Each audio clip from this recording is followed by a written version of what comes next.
Deputy Rick Halberd's fist shot forward like a cannon, slamming into Jalen Rhodes's jaw so hard the entire courtroom went silent. The thud echoed off the oak-paneled walls, freezing everyone in place, except Jalen, whose thin frame was sent flying back into the witness stand. He hit the floor with a thump, his head narrowly missing the corner of the bench. Gasps erupted from the public gallery. A woman screamed. Even the stenographer stopped typing, her fingers hovering midair in disbelief. Judge Stanfield, an old white man with a lazy eye and a polished gavel, just stared mouth agape, as if his brain hadn't caught up with his eyes. Jalen didn't cry. He didn't groan or wail. He just lay there for a second, breathing heavily through a busted lip, blinking against the fluorescent lights above. Then, slowly, the 16-year-old sat up, wiped the blood trickling down his chin with the sleeve of his school hoodie, and looked Halberd dead in the eye. "You done?" he asked calmly. Halberd didn't respond. His face twitched. Somewhere behind his stare was the realization. He had just assaulted a teenager, a defendant, a child, in front of a judge, in front of cameras, in open court. But something darker was in his eyes too. No fear.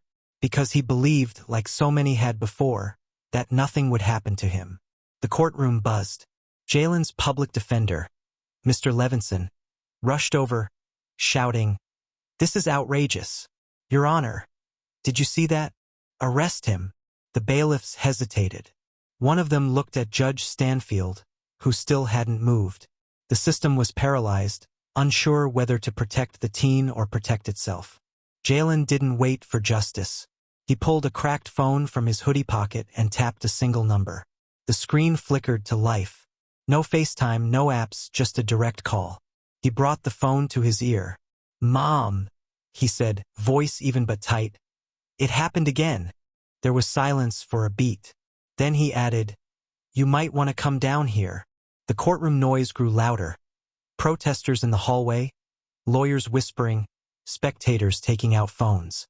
But all of it became background noise as Jalen stood to his feet. He winced but stayed tall. He wasn't just a kid who got punched anymore. He was a spark. Across the room, Deputy Halberd was now realizing he might have gone too far. He tried to compose himself, puffing his chest, adjusting his badge. "I warned him," he muttered, as if that would justify it. Jalen stared at him, unfazed. "You don't know who you just touched," he said. Halberd sneered. "What, your dad gonna sue me?" Jalen's busted lip curled into a blood-streaked smile. "No," he said. "She doesn't sue people." He turned toward the door. "She buries them." The room fell quiet again. Not because they understood what he meant, but because of how he said it. No panic. No threats. Just certainty. Outside, sirens blared in the distance, growing closer. The courtroom murmured with the beginning of something no one could name, but everyone could feel. Halberd looked at the judge. The judge looked at his gavel. But Jalen? Jalen just sat down again, as calm as ever, and whispered, "She's already on her way." The call came through in the middle of a counterintelligence briefing at Quantico. Deputy Director Alana Rhodes glanced at the caller ID, her face a mask of calm. She never took calls during briefings, unless it was from him. Her only child. Her world. Jalen. She stood, excused herself without a word, and walked briskly down the corridor, her black heels striking the tile like war drums. As soon as she reached the hallway, she answered. "Jalen." A pause. Then his voice, tight and low. It happened again. Her hand clenched the phone so hard her knuckles went white. Her voice dropped to a whisper. "Where are you?" "County Courthouse. Judge Stanfield's courtroom." "Is he hurt?" There was silence on the other end. Then Jalen said, "He hit me." Her world went quiet. The deputy director of the FBI, a woman who had stared down cartel leaders, exposed terrorist cells, and dismantled corruption rings in 4 states, felt a slow, boiling rage rise in her chest. "I'm on my way." She didn't ask questions. She didn't delegate. She didn't blink. She moved. Within minutes, she was in her government-issued black SUV, bulletproof, engine hot. The siren under the grill screamed to life as she weaved through DC traffic, her federal ID flashing from the dashboard. Inside the car, she wasn't thinking like an FBI executive. She was thinking like a mother who just heard her son was assaulted by a man in uniform. As the courthouse came into view, she remembered a different time. Jalen was only 9 when a school resource officer twisted his arm for talking back. She tried to handle it quietly. That was before the badge, before the power. But she'd never forgotten it. Now she had power. And she wasn't going to whisper this time. The courthouse was already in chaos. Protesters had begun to gather outside the building. Whispers of a white cop assaulting a black teen in court had begun to spread across social media like gasoline on fire. As Alana stepped from the vehicle, a bailiff at the front entrance held up a hand. "Ma'am, I need to see ID and have you wait here." She opened her jacket and flashed the badge. FBI, Deputy Director, Federal Jurisdiction. He blinked. "Oh." She walked past him without another word. Inside, the courtroom doors were closed, but the tension seeped through the cracks. A marshal tried to intercept her. "You can't enter." She didn't slow. "Watch me." The doors burst open. Silence fell like a guillotine. There she stood, tall, composed, dressed in a steel gray suit, hair pulled back tight, eyes scanning the room like a hunter. Her presence cut the air. Her badge gleamed as she held it up. "I am Deputy Director Alana Rhodes of the Federal Bureau of Investigation." She turned toward Judge Stanfield. "That man," she said, pointing directly at Deputy Rick Halberd, "just committed felony assault on a minor in a court of law. That minor is my son. I am now assuming jurisdiction." Judge Stanfield blinked. You can't." She shut him down cold. "I can. And I just did." She walked straight up to Halberd, eye to eye. "No fear. You just hit the wrong black boy." For the first time since he'd thrown that punch, Deputy Rick Halberd looked afraid. He'd dealt with angry parents before. He'd heard the threats, the lawsuits, the media outrage. But standing face to face with Deputy Director Alana Rhodes, with her sharp eyes, her gleaming badge, and a courtroom full of witnesses, he felt something different. He felt cornered. "You don't scare me," Halberd muttered, but his voice cracked mid-sentence. Alana didn't blink. "Good," she said, "because I'm not here to scare you. I'm here to end you." She turned, slowly and deliberately, to the judge. "I'm invoking federal oversight on the grounds of civil rights violation, unlawful use of force, and obstruction of due process. I'm placing Deputy Rick Halberd under immediate arrest." Judge Stanfield finally stood up, wobbling behind his bench. "Now hold on. This is my courtroom." "No." Alana cut him off. Her voice wasn't raised, but it commanded silence. "This is now a federal crime scene. You can either comply or be cited for obstruction." Gasps rippled through the courtroom. Phones came out. Someone live-streamed. The gallery watched like it was history unfolding, and in a way it was. One of the younger bailiffs, clearly shaken, stepped forward. "Ma'am, do you want us to disarm and detain Deputy Halberd?" She nodded. "Gently. He's still wearing the badge. I won't have him bruised yet." The bailiff hesitated, then reached for Halberd's sidearm. Halberd slapped his hand away.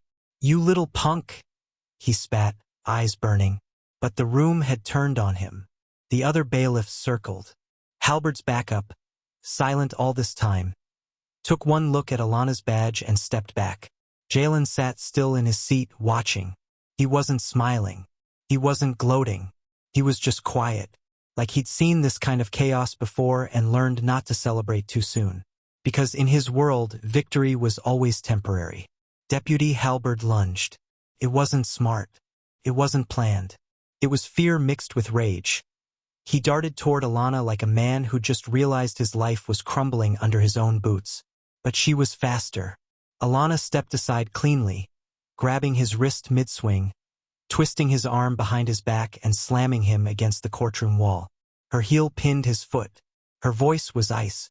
"I've neutralized trained assassins with less attitude."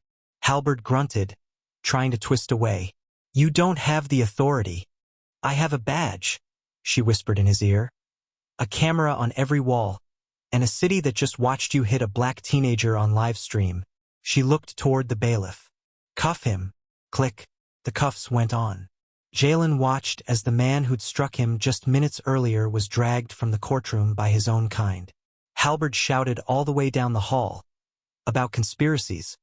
Politics. The damn race card. No one responded. The doors closed behind him with a final thud. Judge Stanfield slumped into his chair, pale and defeated. This will blow up everything. Alana turned toward him. That's the idea.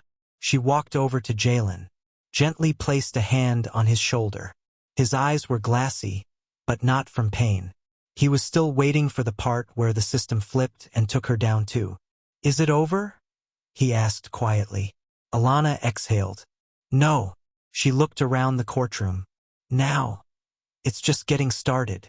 By the time Alana and Jalen stepped out of the courtroom, the front steps of the courthouse were flooded with reporters, protesters, and patrol officers. Helicopter blades thudded in the sky. Flashbulbs popped like lightning strikes. The story had already hit every major outlet. White deputy punches black teen in courtroom. FBI mother shuts down court. Jalen adjusted the hood on his sweatshirt, trying to shield his face. But Alana walked tall, her eyes locked forward, flanked by federal agents who had arrived moments after her explosive takedown. She knew how this would play out. The justice system hated being embarrassed, and she had just embarrassed it on camera. Back at the SUV, Jalen slid into the back seat. Alana sat beside him instead of up front. The agents drove. He finally broke the silence. Why'd you come yourself? You could have just sent somebody. She looked at him. Because they weren't going to treat you like my son. They were going to treat you like a problem. Jalen stared out the window. Protesters were holding signs with his face on them now. Justice for Jalen. Charge Halberd now. They are going to come after you for this, he muttered. I know, she said calmly. And me too. She nodded. They always do. Back at FBI headquarters, the backlash had already begun. As soon as Alana entered the building, her assistant intercepted her with a grim face. Ma'am, the Attorney General's office is requesting an immediate review of your actions. They're questioning the legality of your intervention. Alana didn't even flinch. Good. Let them question it. I welcome the investigation. You also have 33 missed calls from the director's office. And Fox News is calling for your resignation. Of course they are, she said, heading straight to her office. But what shook her wasn't the politics. It was the email waiting in her inbox. Subject line: Your son is a thug just like his father. No message body, just a blurry image of a noose. She stared at it for a long second. Then she deleted it. This wasn't new. Racists didn't retire, they just changed usernames. Elsewhere, Judge Stanfield was meeting with a circle of local officials in a back room. We have to push back, one whispered. She humiliated the court. That boy started it. Halberd just lost his cool. Another added, we leak the narrative. Paint her as a mother who abused her power to protect a criminal son. But he's not a criminal, someone objected. The case against Jalen was for trespassing. He was filming police at a traffic stop. A pause. Doesn't matter. We spin it. History of agitation. Delinquent background. You know how this works. Stanfield rubbed his temple, sweating. He wasn't built for this kind of scrutiny. That same night, at a quiet dinner table, Jalen poked at his food. You think it was worth it? He asked. Alana looked across the table. Would you rather I let him walk away? Jalen didn't answer. I know it's hard, she said softly. They'll make it harder before they make it right. Then she reached into her purse and slid a folded document across the table. What's this? He asked. Official motion to transfer the case to federal court. You're not just a headline now, Jalen. You're a precedent. He stared at the paper. For the first time, a tiny flicker of hope crept into his eyes. But even as he read, across town, an anonymous figure sat in a dimly lit office, dialing an untraceable number. They moved the case to federal jurisdiction, the voice said. A second voice replied, "Then we go after the mother. Discredit her. Dig up whatever we can. End her." 2 weeks later, Deputy Rick Halberd sat in a stark orange jumpsuit, shackled at the wrists and ankles, in a cold federal courtroom. The once cocky deputy now looked like a man aged 10 years in 2 weeks. His lawyers had fought hard, claiming emotional duress, a setup, a career destroyed by cancel culture. But the evidence was ironclad.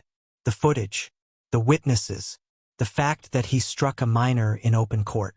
And worst of all, he hit the son of the most powerful black woman in federal law enforcement. Across the aisle, Jalen Rhodes sat beside his mother, wearing a crisp suit and the calm of someone who'd already endured the worst. His black eye had faded, but his composure had not. The courtroom was packed. News cameras lined the back wall. Protesters stood outside chanting. America was watching the system watch itself. When Halberd's sentence was read, 5 years in federal prison, $250,000 in restitution, and permanent removal from law enforcement, a stunned silence followed. Alana didn't smile. She didn't clap. She simply stood up and walked out with Jalen by her side. Outside, a reporter shoved a mic in her face. "Deputy Director Rhodes, what do you say to critics calling this a personal vendetta?" Alana stopped. "I didn't do this because I'm his mother," she said firmly.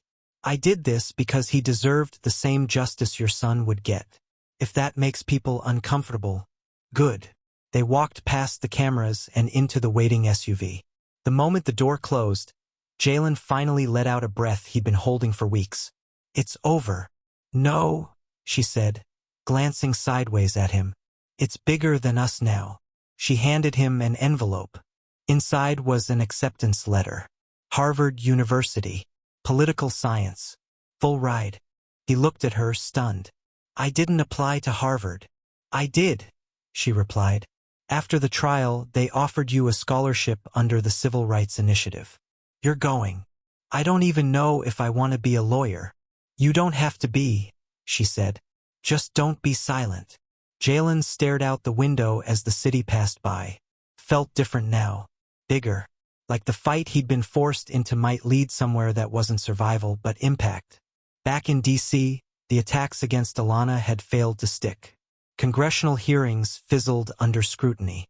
Threats were investigated and traced. Nothing buried her. Instead, her name appeared on shortlists for FBI director. She turned them all down. She wasn't done being a mother. Later that year, as Halberd served time in a federal penitentiary, a viral video showed Jalen speaking at a high school in Baltimore. "They didn't just punch me in that courtroom. They tried to remind me of my place. But they forgot who raised me. They forgot who I was." Final scene. A small plaque was unveiled at the federal courthouse in honor of the fight for equal justice. Jalen Rhodes versus State of Virginia, 2025. A reminder that justice should not be earned by power, but guaranteed by law. Alana stood behind her son as the plaque was revealed. She leaned down and whispered in his ear,